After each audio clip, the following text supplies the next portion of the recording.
Attendez, on a des idées. Il faut se souvenir de chiffres. 50 à 60% de la demande métallique dans les scénarios énergétiques à venir, c'est le véhicule électrique. 50 à 60%. C'est juste le véhicule électrique. Ensuite, vous avez 35% à peu près, c'est le solaire et l'électrification. Et toutes les autres technologies, hein. Pour la demande en métaux, que ce soit nucléaire, hydroélectricité, batterie stationnaire, tout ça, toutes les autres technologies énergétiques, c'est 5%. Les moyens de production, que ce soit du photovoltaïque, de l'éolien, vont être amenés à grandir de manière considérable. Vous avez ici les taux de croissance annuels, ils vont au moins multiplier d'un facteur 3. Le réseau électrique devra s'accommoder de la même manière. Et tout ça, évidemment, c'est des matières derrière. Et puis, vous voyez que sur l'usage de l'énergie, c'est encore pire, parce que sur la mobilité, on est en train de parler d'un facteur de croissance sur les véhicules électriques qui est de 25. Et donc, tout ça, évidemment, ça entraîne des besoins en matière qui sont conséquents. Alors, une petite illustration, hein, par exemple, vous avez ici une éolienne, un schéma d'éolienne. Vous voyez qu'une éolienne aujourd'hui de 3 gigawatts, ça va néceciter effectivement des quantités de béton, d'acier qui sont tout à fait conséquents pour les, on va dire, les matières classiques. Et donc, ce qui est important, c'est de se rendre compte que le besoin en matière derrière chacune des sources d'énergie est loin d'être le même. Vous voyez ici les différentes technologies de production d'énergie, et vous voyez que la quantité d'acier qu'il faut pour avoir une puissance installée identique, elle est radicalement différente. Et évidemment, plus vous allez aller vers les énergies à faible densité, donc éolien, solaire, vers les énergies renouvelables, plus va vous falloir une quantité importante de matière, d'acier, de béton, et aussi d'un certain nombre d'autres éléments exotiques sur lesquels on va revenir pour construire votre infrastructure. Je ne parle même pas ici à ce niveau-là de la production électrique, puisque évidemment là-dessus, il faut rajouter encore l'intermittence.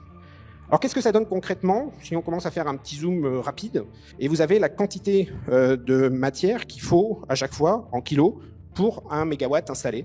Et donc vous voyez par exemple qu'entre une centrale à charbon et la même puissance installée en éolienne offshore, puisque c'est celles qui sont les plus efficaces, en gros il va vous falloir 6 fois plus de matière pour avoir la même puissance installée.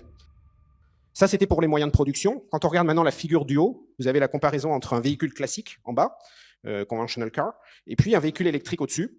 Et vous voyez que là, c'est un facteur 6. C'est-à-dire qu'aujourd'hui, si vous avez une voiture électrique, effectivement, elle émet moins de CO2, mais entre la batterie et tout ce qu'il y a autour, finalement, vous avez besoin de 6 fois plus de ressources minérales pour être capable de construire le véhicule et donc pour pouvoir avoir l'usage, finalement, d'une facilité de transport. Donc, quand on met tout ça bout à bout, évidemment, ça mène à des choses qui sont assez conséquentes. Vous voyez, pour certains éléments, ça fait peur. Le lithium, il va en falloir 42 fois plus quand même. Donc, et ça fait des taux de croissance qui sont extrêmement importants et qui, évidemment, nous interrogent sur est-ce que ces matières existent dans le sous-sol, est-ce qu'on a une chance de pouvoir y accéder.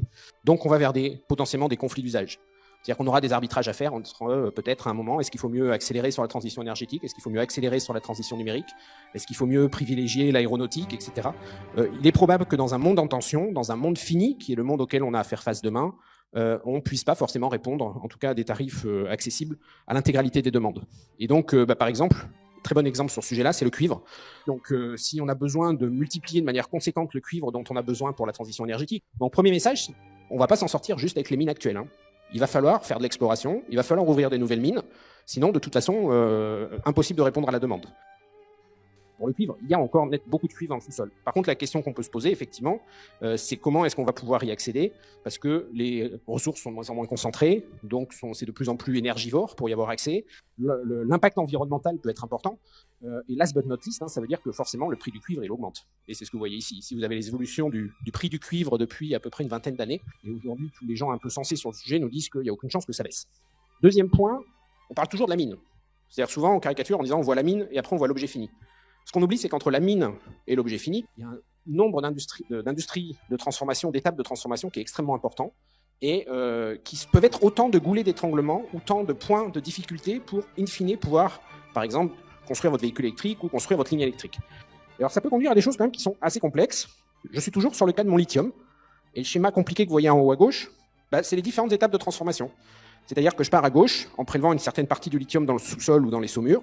Et puis, vous voyez que je vais, ça c'est la partie en verte. On va ensuite avoir des industries de transformation qui vont être dans des pays différents. Vous voyez en orange. À chaque fois, j'ai des flux qui sortent parce que d'abord, j'ai des pertes. J'ai pas 100% de la matière qui est récupérée. Et puis, j'ai de la matière aussi dont j'ai besoin pour d'autres usages que uniquement mes batteries. Mais enfin, vous voyez que du coup, le flux qui est représenté par la taille des flèches, il est de plus en plus petit. Et le flux de mes batteries, finalement, c'est le dernier flux tout en haut à droite. Il est tout petit par rapport à ce que j'ai sorti du sous-sol. Et j'ai eu plein de pertes en cours de route, plein d'utilisations potentielles différentes. Et chacun de ces nœuds, de ces bifurcations, est une étape dans la chaîne de transformation de la matière qu'il est indispensable de maîtriser si on veut à la fin avoir le lithium pour faire des batteries. Et si vous prenez le lithium qu'il y a dans certaines batteries de véhicules électriques, voyez qu'il provient de... Il a été extrait de mine au Chili, il est parti aux États-Unis pour être transformé en hydroxyde, puis au Japon, où on a fabriqué des précurseurs pour les électrodes des batteries, on a fait les cellules de batterie en Corée du Sud, puis on a refabriqué la batterie aux États-Unis, et enfin le véhicule est arrivé en France.